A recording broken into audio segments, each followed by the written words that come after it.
Hi, good evening. So this is my usual Tuesday evening session where I want to, during this lockdown period, supporting people with questions about health. And what I've started doing is talking about a particular subject for the first few minutes while people are joining. So I thought what I would talk about this evening is how to come to our natural weight. So this is something which I get a lot of questions about, and a lot of people concerned about their weight, often carrying extra weight, but sometimes also underweight. And from a Western nutritional point of view, our weight is more dependent on the number of calories that we eat. And the calories which from eating carbohydrates and fats and protein, etc., which the body breaks down and uses for energy, and then also if we don't use it all, converts it into fat, which is then stored in the body. So there's a certain amount of truth and usefulness in this way of understanding weight. And for a lot of people who are overweight, if they cut down on calories, they do lose weight. However, some people don't.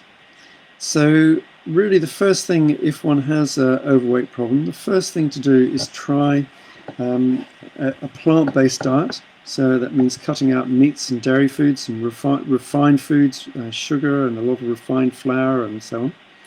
And eating more whole foods, eating more whole grains and quinoa and brown rice and millet and loads of vegetables, beans, pulses, seed vegetables, fruits, etc. Which and generally moving over to that way of eating lose excess weight.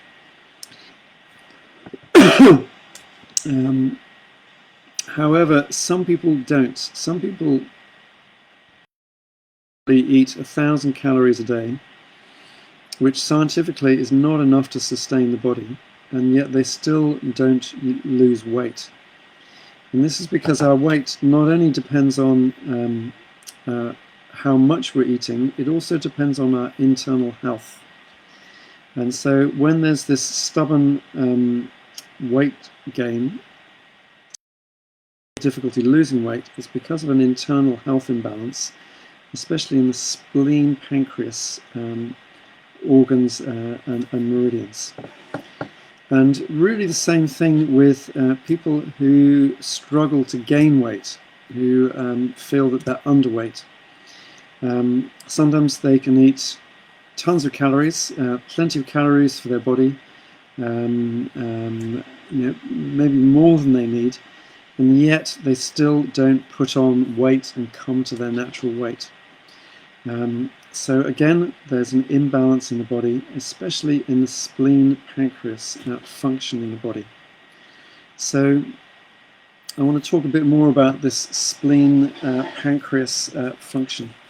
So in Oriental medicine, they're looking at not only the physical functioning of the internal organs, but also their more energetic and wider functions, and also emotional and lifestyle functions. So in Oriental medicine, the spleen is not actually so associated with our spleen. It's much more with the pancreas. In some ways it should maybe be called the pancreas organ or meridian.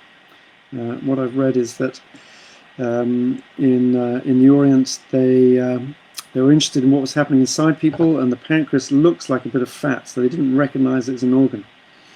So they recognized the spleen as a discrete organ, so they recognized that.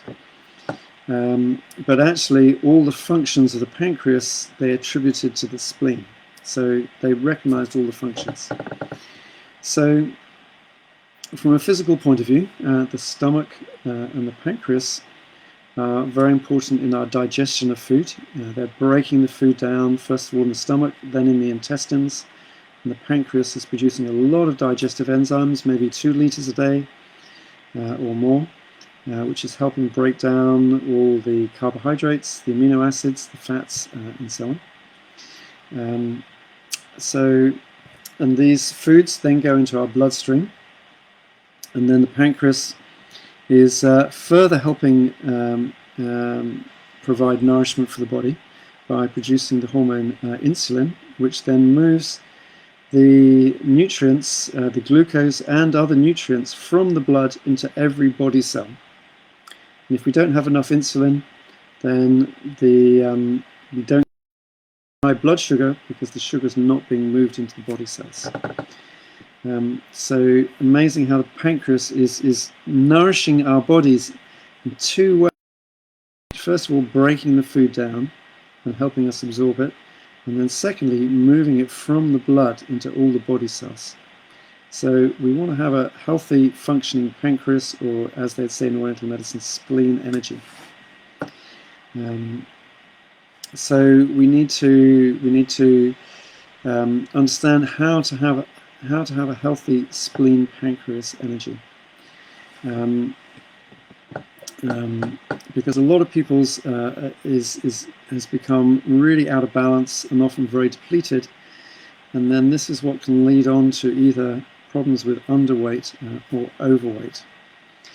So food-wise, what the digestive system and the spleen pancreas like is basically whole foods, especially whole plant foods, carbohydrates from grains. So carbohydrates and proteins from beans and pulses, maybe some animal food as well. But these natural, more natural whole foods. What they really don't like is processed foods, lacking in fiber, high in sugar. Sugar is kind of like a lying food. It feels nourishing. Chocolate, whatever it is, that feels nice, but actually it weakens our body instead of nourishing our body as a naturally sweet food would. If we're eating some sweet grains, some sweet potatoes, onions, some carrots, some natural sweetness, that really does bring energy into the body, whereas sugar actually raises our energy and moves it outwards. It actually ends up depleting the body. So you may have a sugar rush and then your energy crashes. So eating a processed diet really interferes with the function of the spleen pancreas, and then that can lead to the body having difficulty maintaining its proper weight. In Oriental medicine, they say spleen pancreas is in charge of the flesh, that is our skin, our subcutaneous fat, and to some extent the bulk of the muscles as well.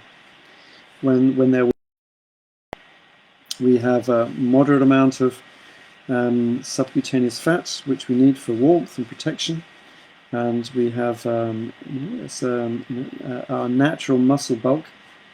If we have an imbalance in the spleen pancreas, then our weight, some people, depending on their constitution, which they've inherited, and other kind of health factors, some people may lose weight and then have too thin of subcutaneous fat and maybe lose muscle bulk as well and become underweight. Other people may gain weight, and that's subcutaneous fat level. And if you want to test your subcutaneous fat, you can take a pinch of skin. So on my arms, it's pretty thin. Up here it's a bit thicker. Here it's a little bit thicker too. Still, my legs it's quite thin. So that's a measure of your subcutaneous fat.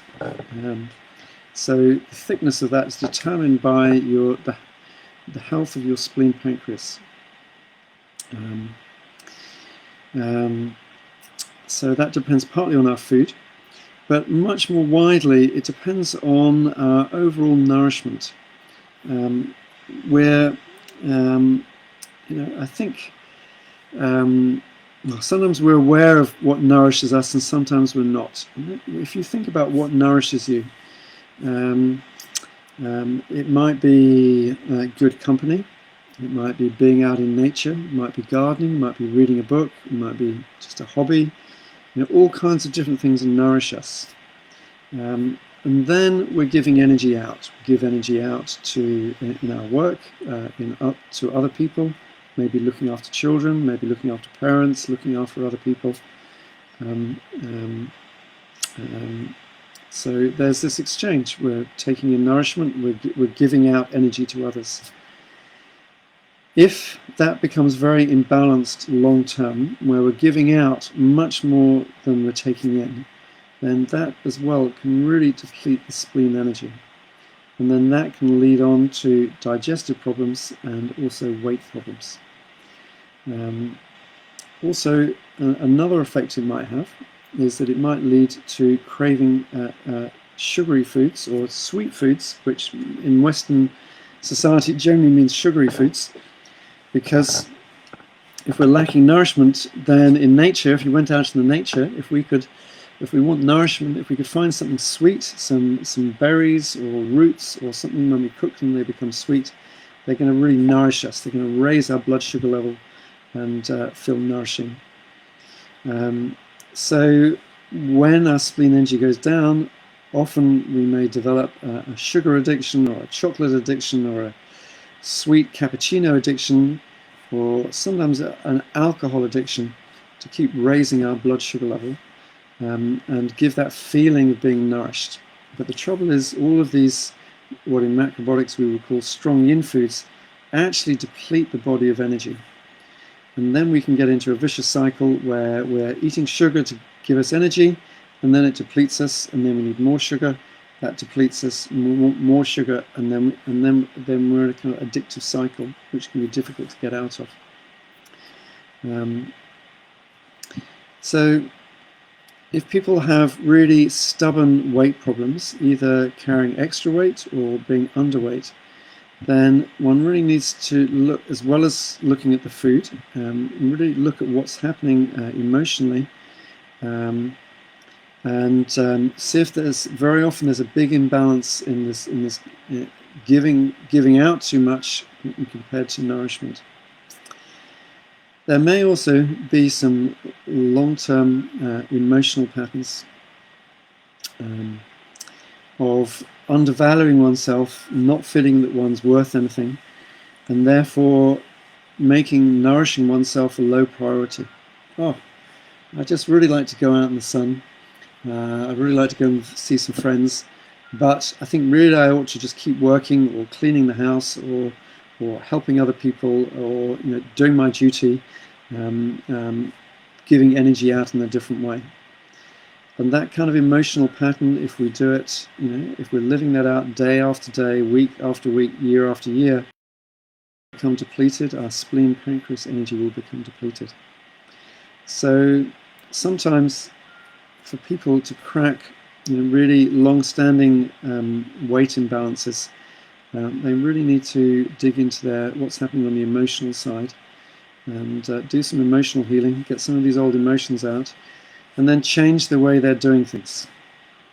There's a very strange phenomena that can happen when people have a big spleen weakness, that sometimes they go around helping other people all the time. And everybody thinks, what a wonderful person they are. They just, they help this person, they help that person. But then you look more deeply and you realize they never nourish themselves. It's kind of like a distortion, because when we give to other people, it gives us a bit of nourishment. But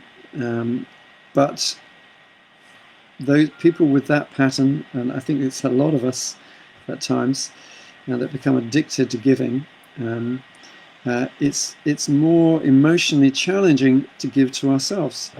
Hey, I'm going to have a rest. I'm going to make some good food. I'm going to phone a good friend, have a chat, do whatever's nourishing can feel challenging, because then that's affirming our self-worth.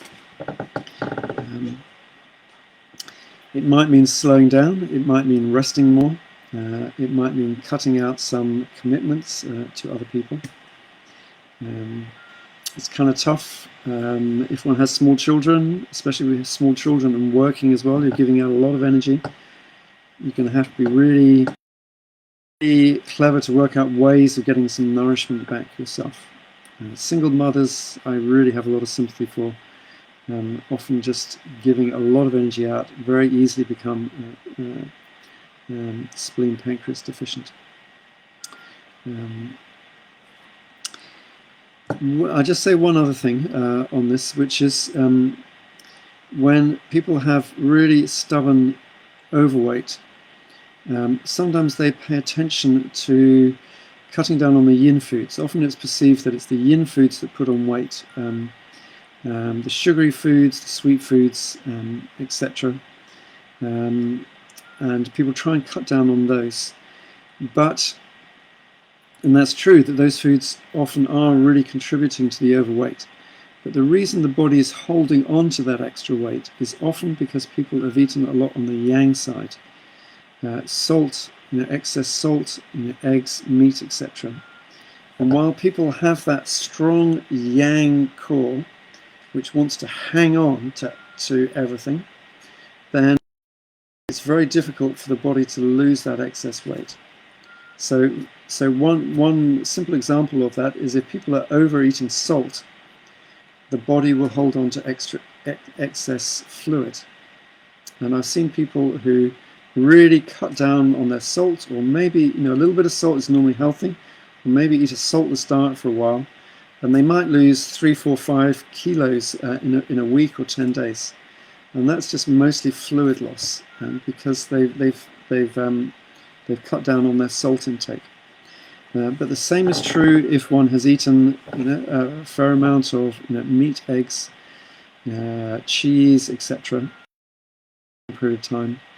Those foods are yang, and they hold on to the yin in the body, and so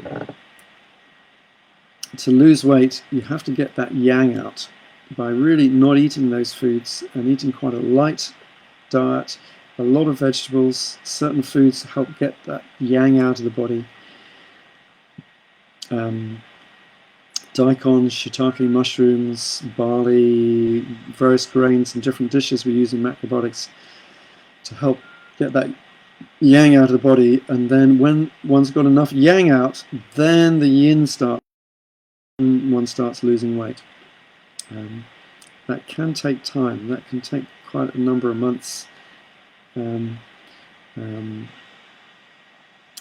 it can take time, but I've seen it work a number of times. And not helped if people have a really yang pressurized, overly busy or overstressed lifestyle, because that also makes us deeply yang in the body, and that can also make it difficult for people to lose the weight. A little bit about underweight. That's where I find if people really have really long-term underweight, nearly always some big emotional issues of low self-value, maybe things that happen in childhood or teenage times where looked after, they were heavily criticized, they weren't encouraged, they weren't given a lot of positive affirmation about how well they're doing and how much they're loved, and physical touch, etc. And there's a hole inside, and if we have an emotional hole inside, then sometimes we can eat any amount of food and it doesn't put on weight because we haven't filled the emotional hole. And if we have an emotional hole, somehow the spleen pancreas just can't turn that food into flesh. Very, very often strong relationship between what's happening emotionally and spleen pancreas and our body weight. So I hope that gives a bit of useful information. It's just kind of a brief summary touching the surface of that whole subject. So I'm going to pause and say hi to Penny and Christine, Sherry, nice to have you here again, and Rita and Dave, Isabel. Howdy Dave. Amal, good to have you here again. Vanessa just joined, that's great. Kun, Tina. Delia Marmen, nice to have you here again. Roberta, connection very poor. Sorry about that. Maybe you will be able to listen to the recording. Might be clearer. And Lamis, good to have you here too. So I wonder if you have any questions around this subject of weight, body weight, or any other health-related questions. It would be good to, if you have any subjects that you would like to discuss. I'm just going to scan up and down, see if there's anything else that's come through. So no questions yet. So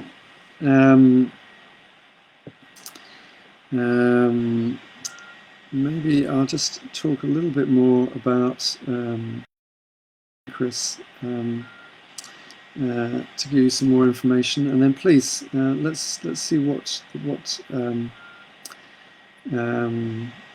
questions you have, because when you've got good questions, it's very interesting for everybody else and people listening to the recording afterwards. So a few more things about spleen pancreas. Some signs how you might know that there's an imbalance in your spleen pancreas. Well, if you're really if you have problems with weight, either easily carry too much weight or very difficult to put on weight, that's a strong indication of a spleen imbalance. Having strong sweet cravings suggests that there's an undernourishment and low spleen energy. Also, the spleen is having a big effect on digestion. So if one regularly has digestive problems, particularly bloating in the upper abdomen,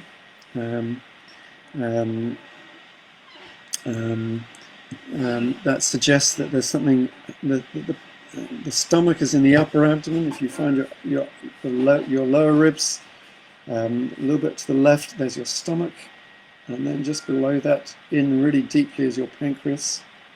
Below that, the small intestines. So if you're getting the upper abdomen especially, then that indicates there's an imbalance in the stomach and the pancreas. Another function of the spleen pancreas is that this energy, it's very interesting how Oriental medicine has been worked out. It holds things in place. It's a more gathering energy. It gathers in nourishment into our body, and it also holds things in place.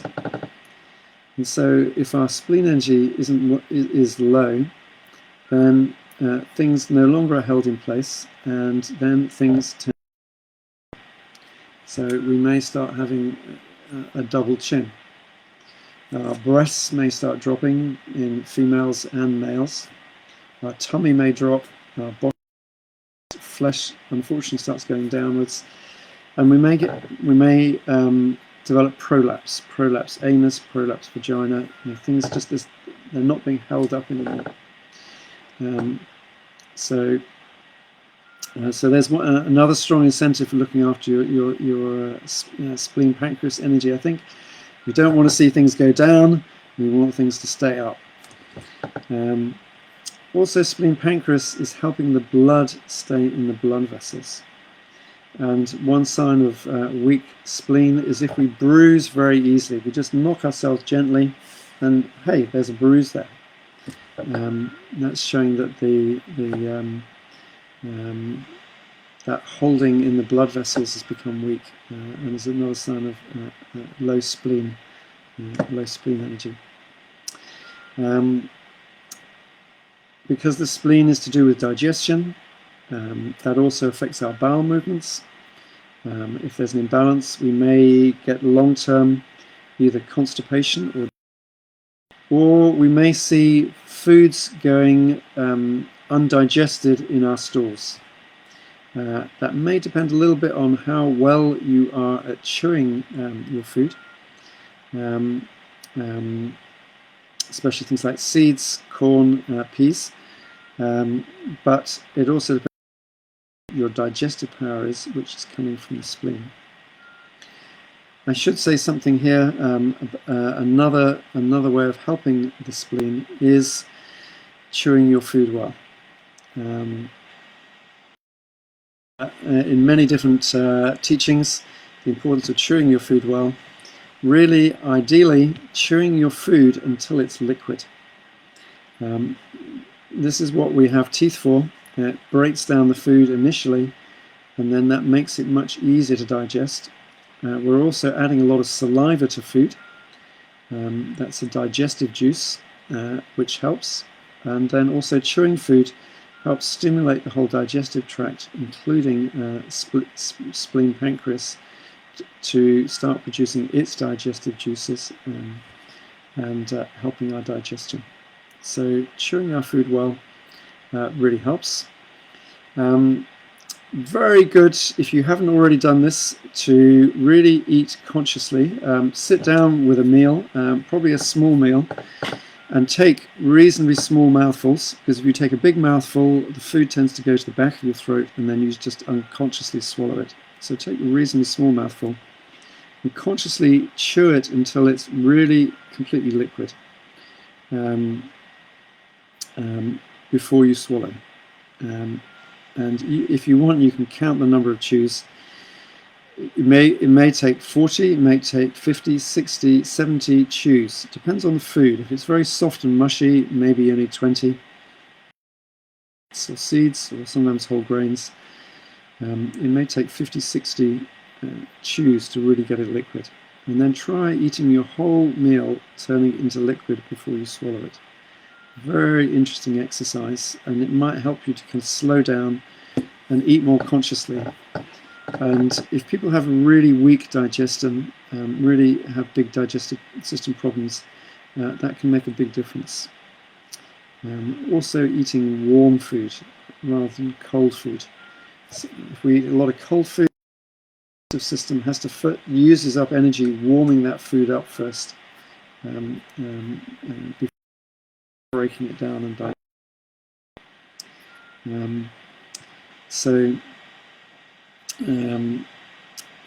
That's a little bit more about how you tell if your spleen is imbalanced. So Amal, why do you restrict raw vegetable consumption?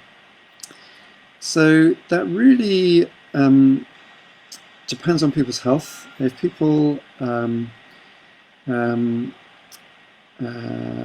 have strong digestion, then eating a certain amount of raw vegetables is fine. Digestion really becomes weak, then sometimes they really find it difficult to digest raw vegetables. Some people I know, even it causes them diarrhea eating raw vegetables, because to eat a raw vegetable is much more difficult to digest than a cooked vegetable. Maybe part of the reason for cooking is it starts breaking the food down. It starts the digestive process, and it makes the foods easier to digest. So, generally we can eat a certain amount of raw vegetables, especially in the summer, because they have a more cooling effect. But if one has digestive issues, one might want to really restrict it. And that's when doing things like pressed salads, blanched vegetables, vegetable pickles, these kind of just very light ways of cooking or processing food can help make it more digestible. I'm going to jump on to Nikki's question. I find as I get older that I need to rely on exercise to lose or maintain my weight. Is this how it is with age? The bad news is, yes, that's right. Funny how when we were young, maybe we could do anything, and we stayed kind of more or less our natural weight. And then as you get older, it definitely gets a little bit more difficult. I think because in Oriental medicine, everything in the body all takes energy, it all takes chi or ki. And as we get older, our energy is gradually declining. And so as well, so is our spleen pancreas energy gradually declining. So it is not quite so good at controlling our body weight. So we maybe need to be a little bit more conscious about how much we're eating, and also that we're exercising well in order to help our spleen in controlling our weight. I do wonder as well if somehow there's a slowing down in the metabolic rate. I ought to do some research on this and find out, because it seems that people get into their 50s and 60s, even if they're pretty active, they don't seem to need to eat as much food very often. I know some people do go on eating a lot of food, but in my experience, quite a few people around me, one just needs smaller amounts of food, and if you keep eating the same amount of food as you're eating when you're 20 or 25, you will tend to put on weight. So yes, that's the bad news, right, Nikki? However, if we're eating healthy food and we're eating and we have an active lifestyle, because hey, we want to be active, don't we? We want to be alive and do things in our life, then really I think we're not going to have a lot to worry about. Hi Alex, nice to have you join again. So Sherry, you're asking a bit about the 5 transformations. So I just kind of skipped this question because it's quite a big question to answer, really. So maybe I'll just kind of give you an introduction to it. I think in the autumn I've been doing quite a lot of online courses, which some of you have been on, which have been pretty popular in the autumn. Depth one on the 5 transformations, or the 5 elements, because it's a very interesting subject, and I want to really go into quite some depth with it. So the fundamentals of Oriental thinking are, first of all, that everything is composed of energy, and secondly, that energy and everything is always moving and changing. So we have the I Ching, the Book of Changes. In some ways, the Oriental understanding is studying how things change. This is quite different. It's just to Western understanding, which is much more into looking at what is fixed and what rules can we make about the way things always are. So interesting the way thinking in the East and the West are often opposite. They're like yin and yang, both very useful and complement each other, but also quite opposite. So in the Orient, they're recognizing that everything is always changing, and we can see the changes over the day. It's cooling down now. It's getting darker. It was really warm in the middle of the day. The bees were buzzing. The dragonflies around here were really active, and now they're all going to bed. It's cooling down. Our energy's coming down, becoming more internal. Then we're going to sleep, regenerate our energy, get up in the morning. Our energy starts coming up, becoming more activated, especially active in the middle of the day, unless it's really overly hot. And then it's settling down in the afternoon, in the evening, good time to kind of focus and concentrate. And then it goes more internally again. So we can describe that in terms of yin and yang. Daytime is more hot, bright, more yang. Nighttime is more quiet, still, dark, more yin. Then in the Orient, they took that another step, and they said, well, actually, in all these cycles, over the day, over the year, over the menstrual cycle, the cycle of any kind of project we do, which has a beginning, a middle, and an end, tends to go through 5 different phases, which they called after the elements: water, wood or tree, fire, earth, and metal. So the water energy is the energy in the middle of the night. At that time, our energy is deep inside our body, and our body is relaxed, hopefully, and is recuperating. Energy is coming back in, especially into the kidneys and the bladder. So those foods are especially nice. And then hopefully our kidney energy has got filled up energy coming in, and then the sun starts rising, the energy starts rising, the birds start singing, rising, and then we naturally want to get up, unless our kidneys are still depleted, in which case we still feel we want to stay in bed and keep on sleeping. But if our kidneys have rejuvenated, we want to get up. This is the energy of our liver and gallbladder. Our liver and energy from the inside and turning it into movement, muscle movement, voice, eye movements, voice, creativity, emotional expression. So the liver and gallbladder organs are particularly active in the morning. And it's more this outward creative energy, expressive energy movement. Then in the middle of the day, the warmest part of the day, just expanding in all directions, especially in the summer. We notice as a more of a fire time. This is the time more of fire energy, the middle of the day, and we feel the most expressive and sociable, so on. And this energy particularly activates the heart and also the small intestine and our blood circulation. And the heart is also in charge of meeting other people on a heart level, our sociability, wanting to meet people, interact with people, chat with people, laugh with people, have fun with people. Then in the afternoon, the energy begins to come down, begins to become a bit more settled.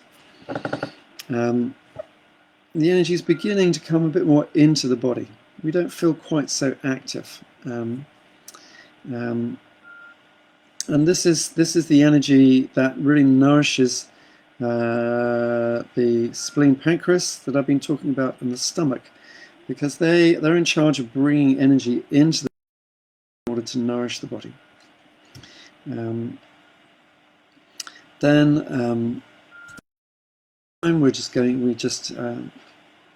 We're just trying to think where you all are. Different countries, but if you're in kind of Northern Europe. So we're just coming into evening time. It's getting quiet. The energy is really coming into our body. We're becoming quieter, more inward. Maybe we want to go home. Start being more inward. Maybe watch a bit of telly, read a book, chat to our family. This energy is the energy which the lungs use. The lungs are, in Oriental medicine, are in charge of collecting the qi from the air. The air contains qi, but the air is very thin. It's not very dense. It's not like food, which is dense qi. Air is very thin qi. So the lungs have to work very hard in bringing this qi from the air down and into the lungs and then into the body. So it needs a strong gathering energy. So it likes the evening energy, and also the autumnal energy. And this is a time that this energy coming in, it can kind of strengthen us, and it can also bring energy into the brain as well as into the body, into the head, into the brain. Helps our concentration, our focus, our mental clarity, helps us to see things clearly, helps us to take positive action. So this is the metal energy. The afternoon energy, I didn't say, is the earth energy, and then the evening is the metal energy. And then we go back to the beginning, to the water energy, where we often sleep. Other activities also encourage the water energy. Quiet activities, meditating, fishing, sitting quietly in nature, contemplating, all strengthen the water energy. So I've just described for the time of day, the time of year, and the organs. And then you can look at food, different weathers, different emotions, different stages of projects. You can look at everything in terms of these 5 energies. And then the amazing thing is you can understand how they all interact. If you feel especially tired in the afternoon, That's indicating the imbalance in your spleen pancreas. If you hate windy weather is the tree energy, the morning energy. If you hate windy weather, then probably your tree liver gallbladder energy is stuck. If you're very attracted to eating salty foods bring our energy in and nourish the kidneys. Perhaps that's because your kidneys are needing more energy, etc. So I hope that gives you. So this is the second really big theory in Oriental medicine. First of all, great to get the hang of yin and yang. Then the next is 5 transformations. So that's like a very quick summary. I hope that's given you an idea, Sherry. You can write books and books on 5 transformations. Very useful in just getting to know ourselves. Very useful in balancing, having a more balanced life. Also very useful in Oriental medicine, how to heal different health problems as well. So Rita, thank you for your question. You're asking about fasting.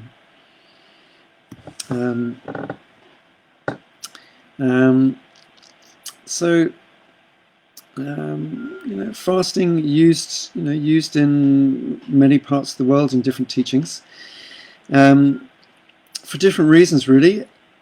Particularly if we've eaten excess, then fasting is very useful on a physical level to help the body cleanse.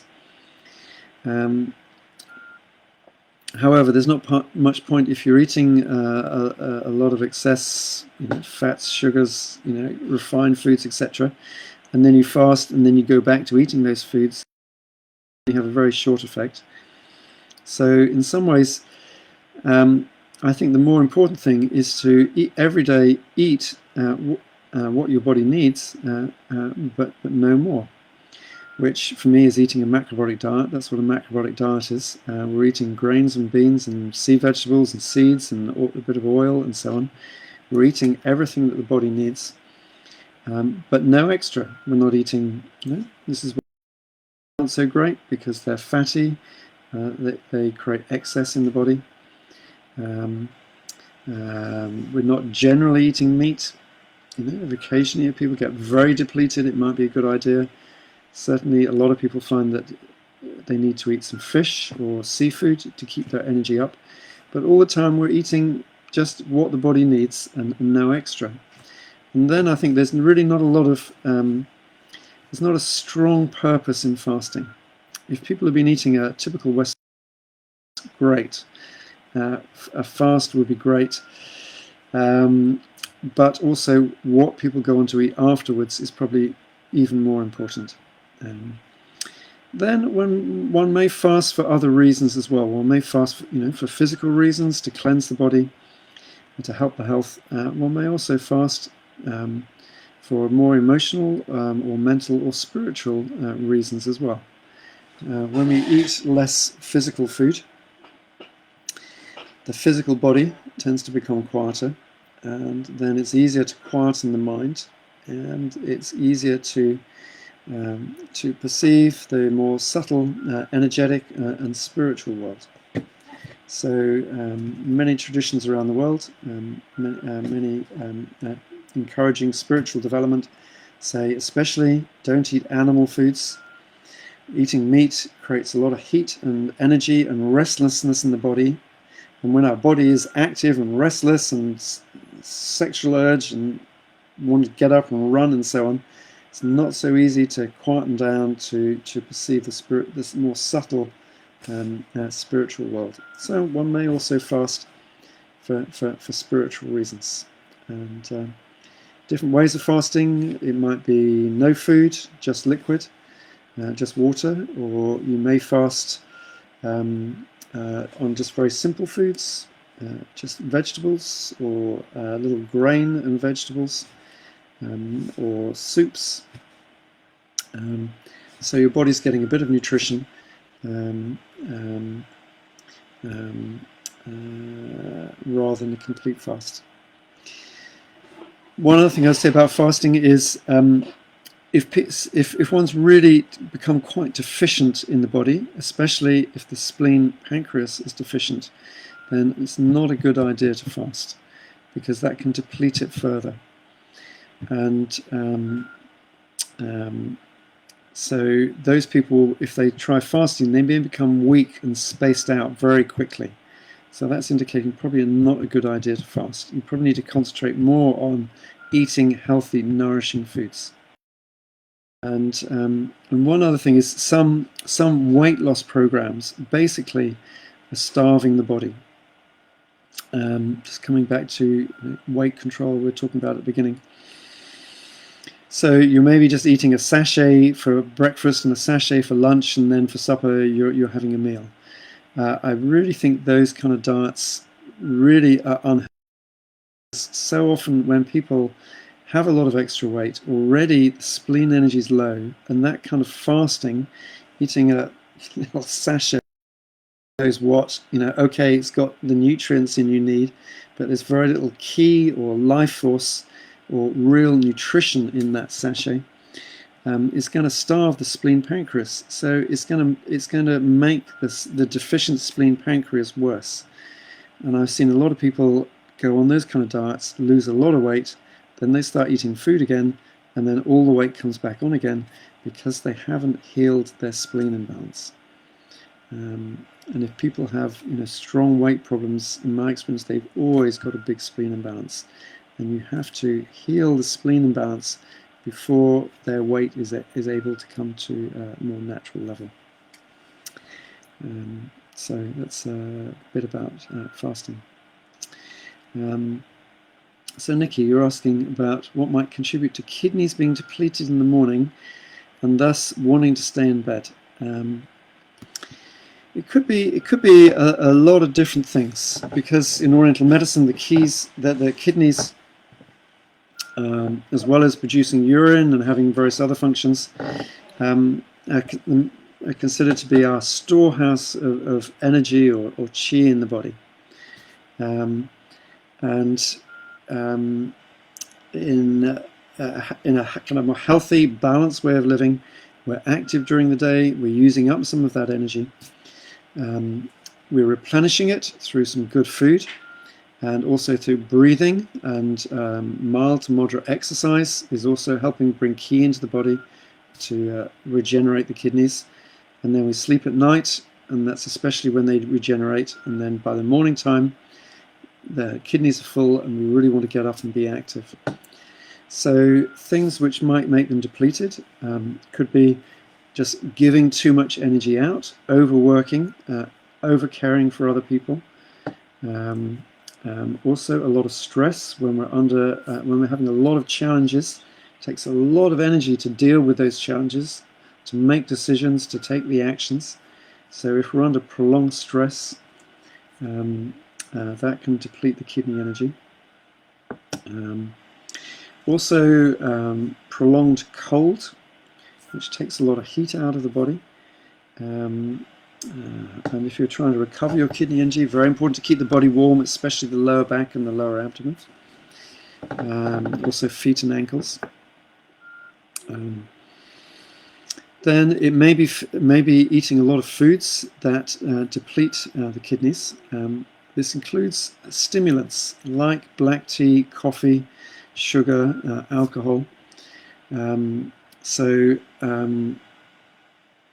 It really makes me feel a bit sad, this kind of modern culture. In most towns, you'll have people walking around with their coffee in their hand, and my God, has the coffee marketing world done a good job of marketing coffee. They've really got a lot of people addicted to coffee and feel that it's a necessary thing every day. I've heard several people who, in this lockdown situation, have worked out, because they're buying one or two of these coffees out every day, £2.50, £3 a day, they worked out that if they stopped drinking coffee, they would save themselves £1,000 or more a year from not drinking coffee. They're spending that amount of money, and those coffee companies are they're doing great business. But it makes me sad, because become dependent on a stimulant. Okay, it's only a mild stimulant, but they become dependent on a stimulant the day. We shouldn't depend on stimulants. Naturally good kidney energy if we learn to look after our kidneys. So these foods deplete the kidneys. Things which bring energy into the kidneys are a lot of minerals, especially in the form of broth soups. And now I'm always going on about broth soups. I sometimes struggle with my kidney energy, so I really love broth soups. A broth soup, a miso soup, a shoyu broth, a vegetable soup with herb salt in, or sea salt, or Himalayan salt, or a fish broth, fish soup. It's basically hot, salty liquid. Also very helpful putting sea vegetables in, which add a lot of minerals. Hot, salty liquid is very restoring for the kidneys. I'm often amazed by when I'm feeling a lack of energy and just drinking the liquid, so there's no calories, I feel my energy picking up. And that's just from getting more minerals in the body. Minerals are highly charged. I don't know if you're into crystals and you felt a crystal. Crystals are just organized rocks. The atoms are very organized in straight lines. So you can the key flow in them can be very strong, and they can hold a lot of organized energy in them, and they can also project a lot of energy in particular directions. They can be programmed. They can have energy put into them, which they then hold.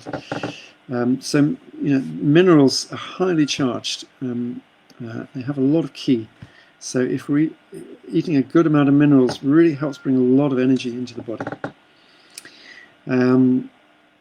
So broth soups, moderate use of salt and salty seasonings. Plant seeds contain a lot of energy, because in that seed there's enough energy to create a whole nother plant when it goes in the ground. So that includes sunflower, sesame seeds, etc. It includes nuts, but we can only eat so many of those. It also includes the seeds of cereal plants, i.e. whole grains. So whole grains contain a lot of energy, and also beans and pulses, which are the seeds of the pea family, the legumes. So they contain a lot of energy. So when we eat also root vegetables, as I'm learning to garden, I'm learning the beetroot, which I planted in the autumn. Last spring I planted beetroot, little plants, and they grew all through the summer. And then in the autumn, had nice big beetroot, and then the beetroot started making flowers from that storage organ. So at that point you pick them. In the autumn I planted some beetroot, and I thought, maybe they'll be ready in the spring. I heard you can grow them over the winter.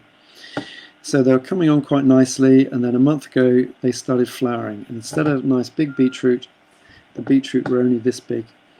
So the beetroot just thought, okay, I'm going to use my store now to produce my flowers. So my beetroot started getting smaller, and I tried picking some, and they were very fibrous and inedible. So root vegetables also are storing energy. So if we want more energy, then we need to eat root vegetables. Of course, greens are great too, but whole grains, beans, root vegetables, little seeds and nuts, these are all going to bring energy into the body. Of course, also animal food contains more concentrated energy. You compare a fish with a cabbage, a mammal with some grains or something. In many ways, they're more concentrated energy. So also, this is one reason why one might eat some fish or shellfish or other animal food. I don't think we need a lot, but one might eat small quantities to also help bring energy into the kidneys.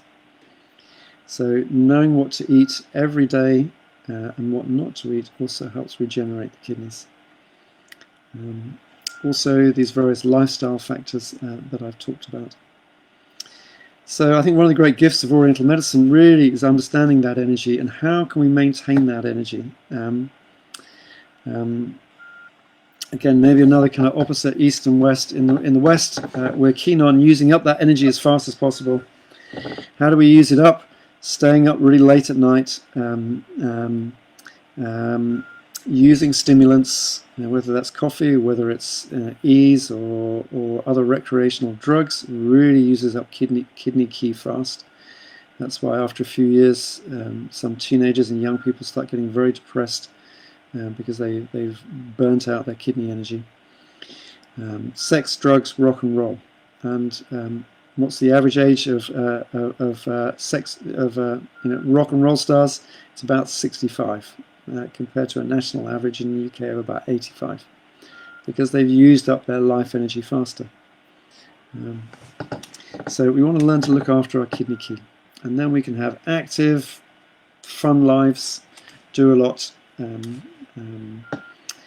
and also, as I'm becoming aware, have a healthier old age and avoid getting dementia and arthritis and losing our memory, etc. I went to see my aunt just before Christmas. My aunt, who's I think early 90s, and then an old family friend who looked after me a lot when I was a boy.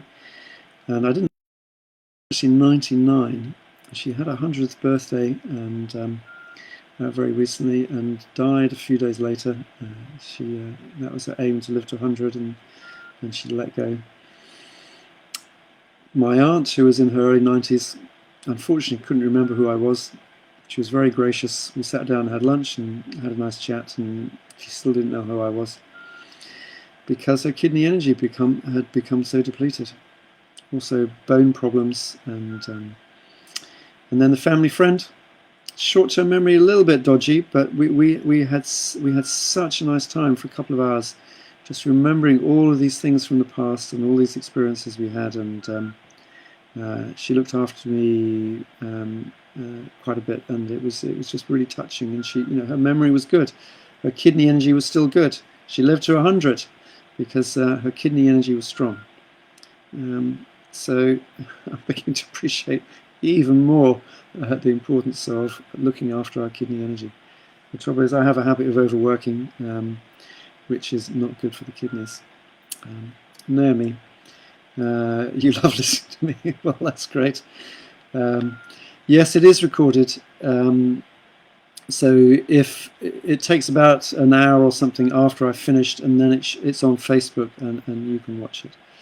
And there's a lot of old ones as well, and we're gradually going to get them onto YouTube. And you can go onto the International Macrobiotic School YouTube channel, and there's a few more videos on there as well. So how do you heal a spleen imbalance? Yes. Okay, so let's talk a bit about how to heal spleen imbalance. So these are all things that we study on our courses. If you want to really go much more in depth with this, I run an online course called 6 Steps to Wellbeing.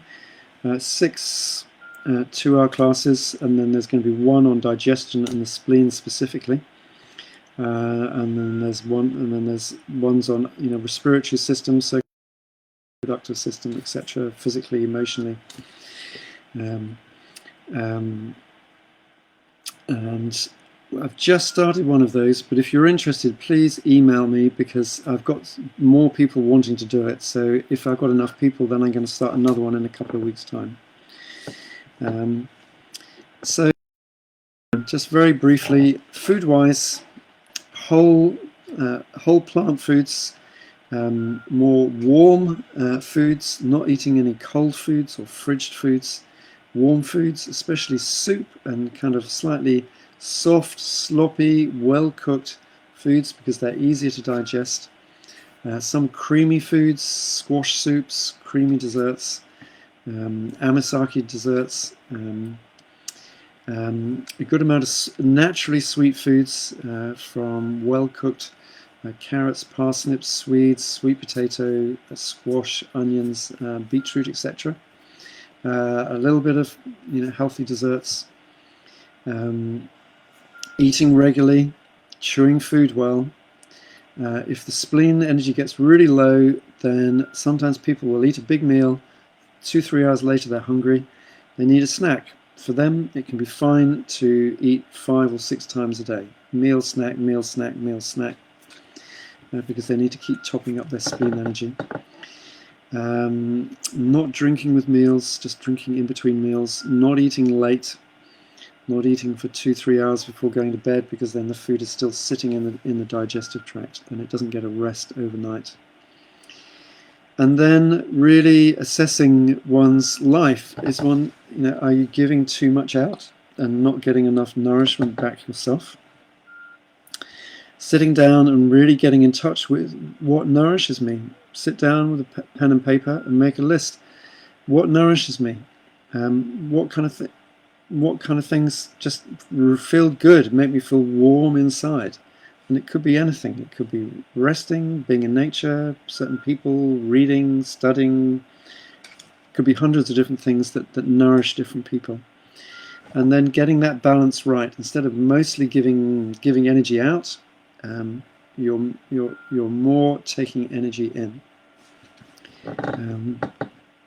Looking to see whether you have some unhealthy emotions or beliefs around nourishment. Such as you might have had parents or other people saying to you, don't be lazy. Sitting down and resting, that's being lazy. You need to get up and do something useful. And if that gets inside of you and then you never sit down, you never rest, you think it's lazy to sit down, you think it's self-indulgent to do something which just because it's pleasurable to you, then you're going to burn out your spleen energy. If you weren't well nourished as a child, with hugs and oh yeah, we love you and you're doing so well, and oh yeah, to build that kind of that feeling inside of yeah, I'm a really valuable, worthy person. Then we may feel oh well, I'm not really worth, nourishing, so I'm not going to bother, and I'm not going to ask for support. And if people offer me things, then I'm going to say no, I don't need support. No, I can do it on my own. Then our spleen energy is going to get deficient. So we need to change those and start saying, yes, thank you for your offer of help. That would be wonderful. I really appreciate you helping me. And yeah, I'm really stretched right now, and if you could come and help me, that would be wonderful. Thank you for that gift. Thank you for that present. That's wonderful. I really feel that. I really take that in. It really nourishes me. Yeah. So those are a few things about how to heal our spleen. Often it's rest. When in classes I get people to write down a list of what nourishes me, very often the number one is rest. We live in a manic society where for some reason we're overactive, and the number of people during this lockdown who've said to me, as well as being sad about the number of people who are suffering with their health and financially, they are so having more rest and just doing much less. And it feels like a lot of people's spleen energy is actually recovering. Unfortunately, some other people's is getting more exhausted. Some people are having to work extra hard.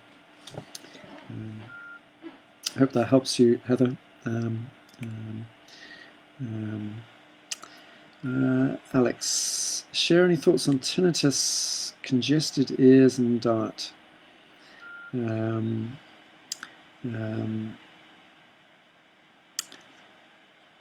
Well, tinnitus, the ears are particularly connected with kidney energy.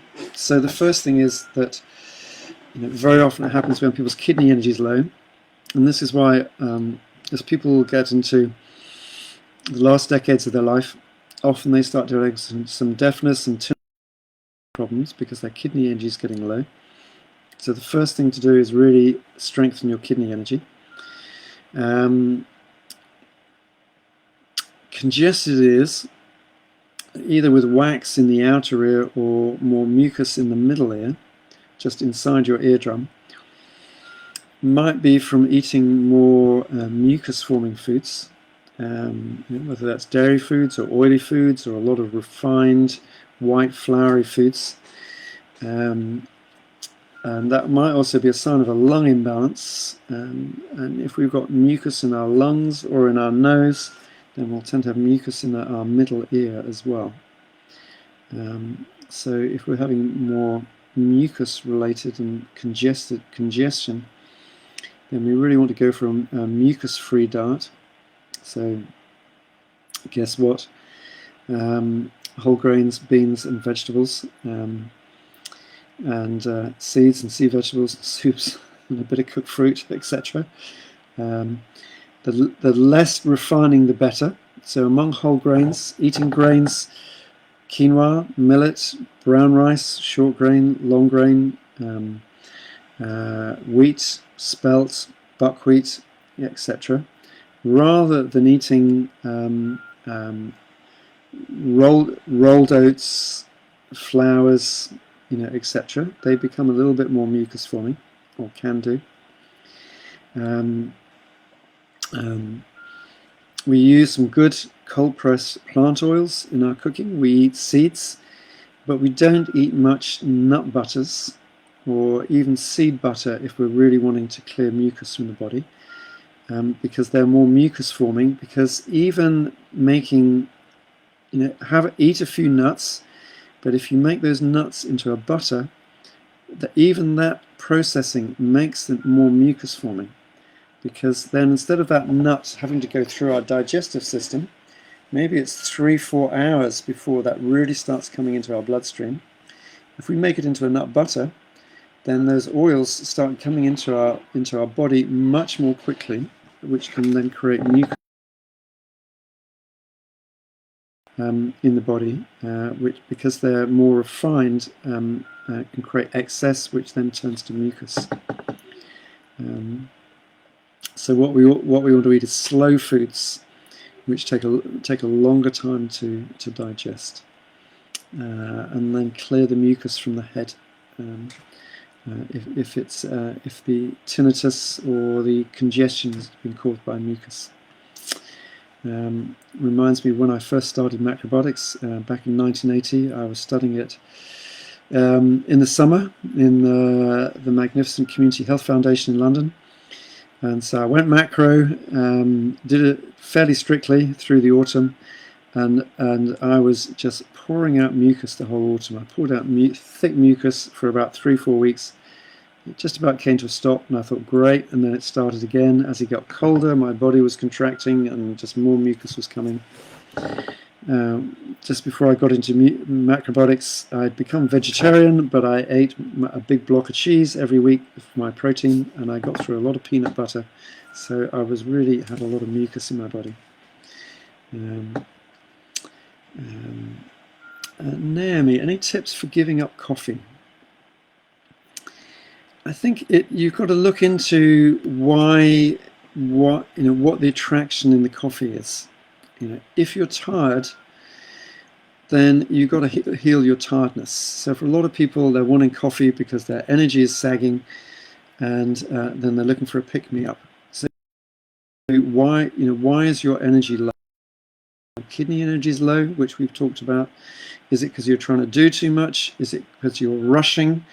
Rushing uses up a lot more energy than when we're just going through our day at a moderate pace. Are you drinking because you're tired? If you are, then you need to eat foods which support the kidneys, slow down, do less, get more sleep at night. Sometimes we may need to sleep 7, 8, even 9 hours a night to help replenish our kidneys. Then for some people, they might be drinking coffee because they're tight, they become too yang, and they're looking for some yin to spark them and get them awake. So for some people in the morning, particularly if they've eaten meat or heavy yang foods in the evening, then that's blocked their liver energy, and then in the morning their energy is just like this, and they might be grumpy and nothing's working, and then people say, well, I need so much coffee in the morning for me to become alive. So they need that yin to bring that energy outwards.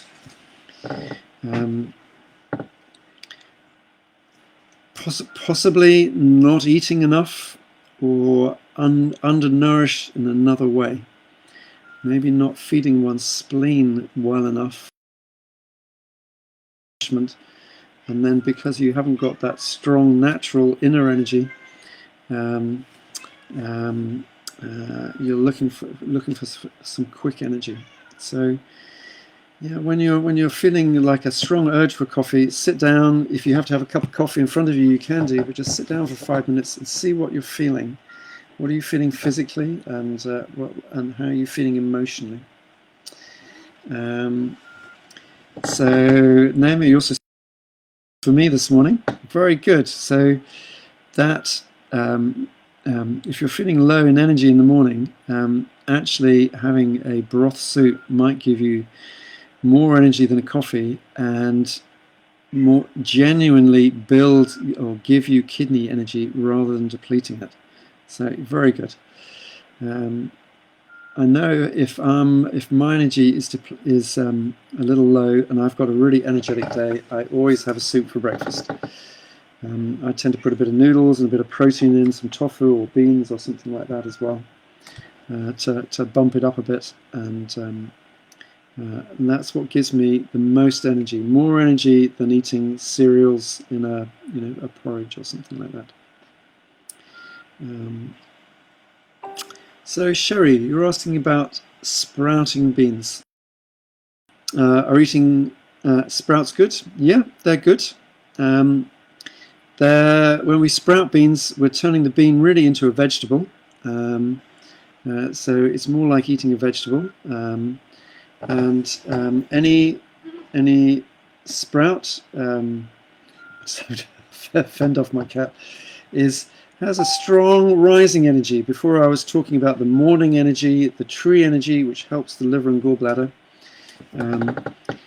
So sprouts are strong in this energy. They have a nice fresh opening energy, so very good for opening up liver and gallbladder. Not so nourishing for the body, though. Not so nourishing for the earth energy. But yeah. Kind of varied, balanced diet. Naomi, wow to the spleen childhood description. My yoga teacher said some people don't believe they deserve to be cared for. That hurt because I'm like that. It's amazing how common spleen imbalances are. I think my cat here has a spleen imbalance. He turned up a year ago, and he was very wild and didn't want to be touched at all. Now he'll come up and he'll take 10, 15, 20 minutes stroking and petting. So I think I'm being serious here. He didn't get a lot of nourishment when he was a kitten, and now he's got like this nourishment deficit comes up, and he just wants so much nourishment. And so we're basically we're like cats and other more evolved mammals. The same can be for us. If we didn't get the nourishment when we were young, then we're craving it when we're older. We may get into sexual addictions or food addictions or helping other people addictions, and find it very difficult to accept being cared for and accept people giving things to us. So you have to start learning to say yes, thank you for your offer for help. Thank you, that would be very nice. Thank you for this gift. Thank you for offering to cook me a meal.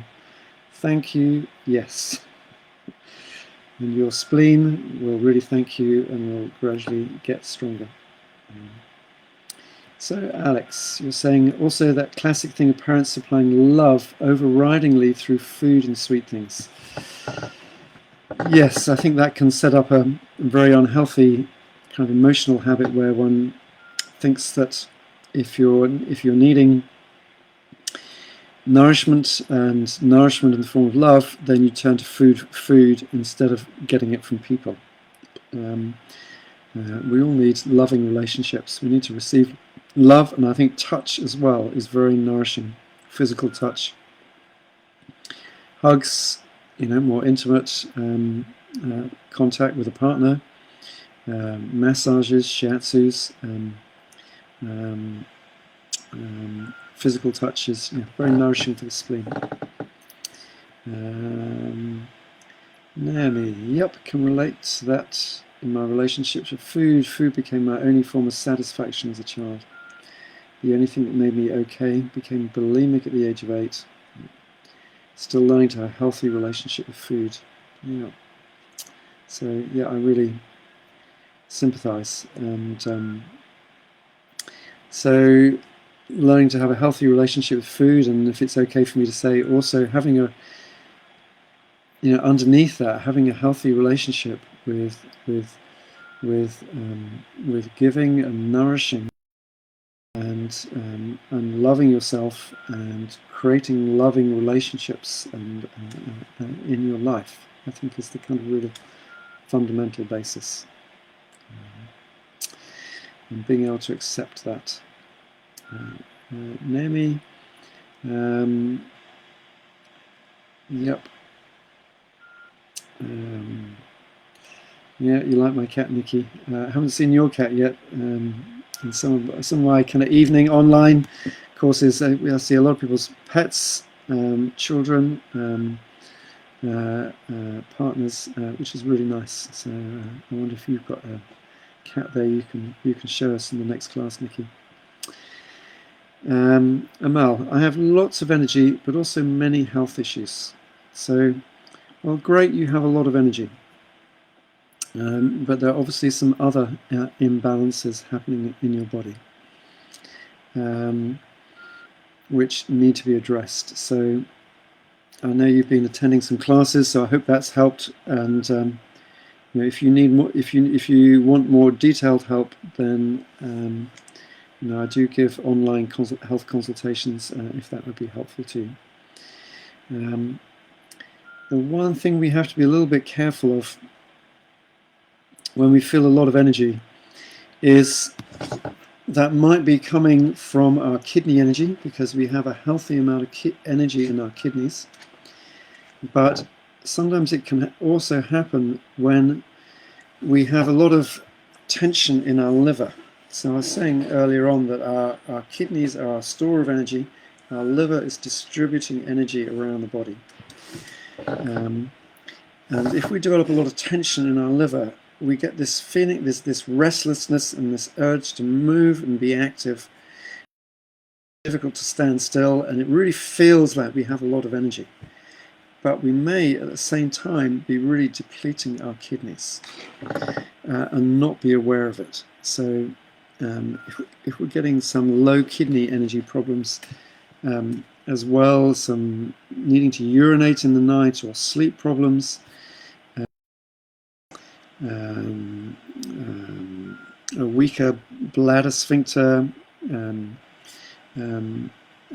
etc., then that may be happening. So we just need to be careful that when we have a lot of energy, that it's not just all coming from the liver, and our kidney energy is getting drained. Jen's screen's freezing. Maybe just your bandwidth is or your internet speed is dropping. Alex, thanks for the info on the tinnitus and ears. Your dad suffered with a lot. We ate a lot of cooked cheese. Yeah, that's going to create a lot of mucus in the body.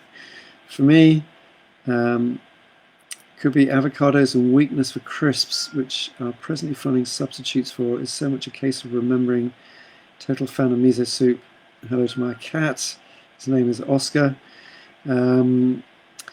So when the kidney energy is weak, we can crave salty foods. So maybe that's why you have a weakness for crisps. So so maybe you need more salty foods. So miso soup is great, but also cooking seaweed dishes, like you can cook an arame or a haziki seaweed dish.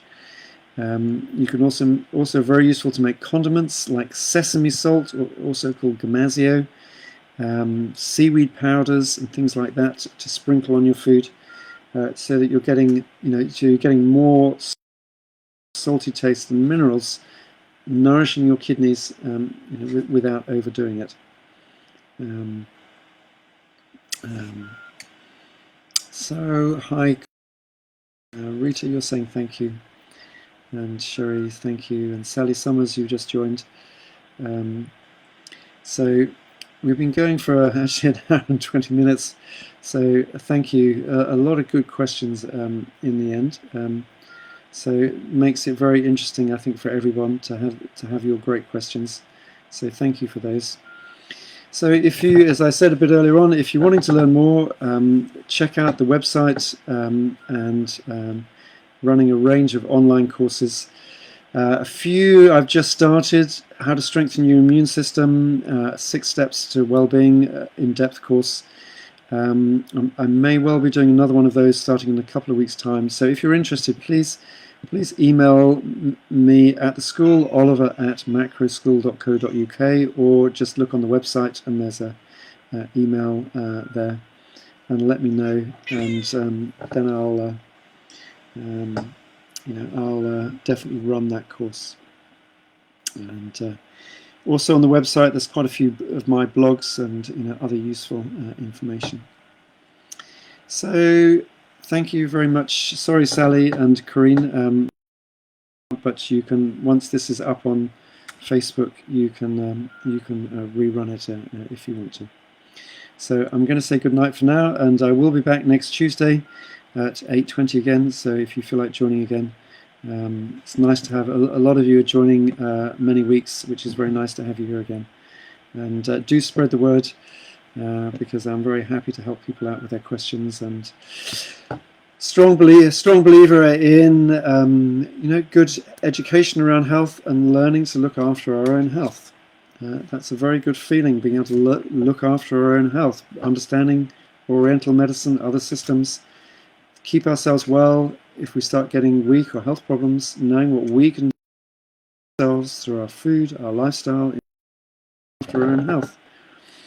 Then we're not nearly so dependent on the outside world for our health, and also we develop a stronger faith in, if something happens to my health, I can do something about it, and very often we can. Occasionally we may need Western medicine. In case, great, let's go get Western medicine. But most things we can sort out ourselves. That's a very empowering feeling, and it takes a lot of fear and kind of anxiety away from, oh, what happens if I get this, what happens if I get that, and then this could happen, and then this could happen.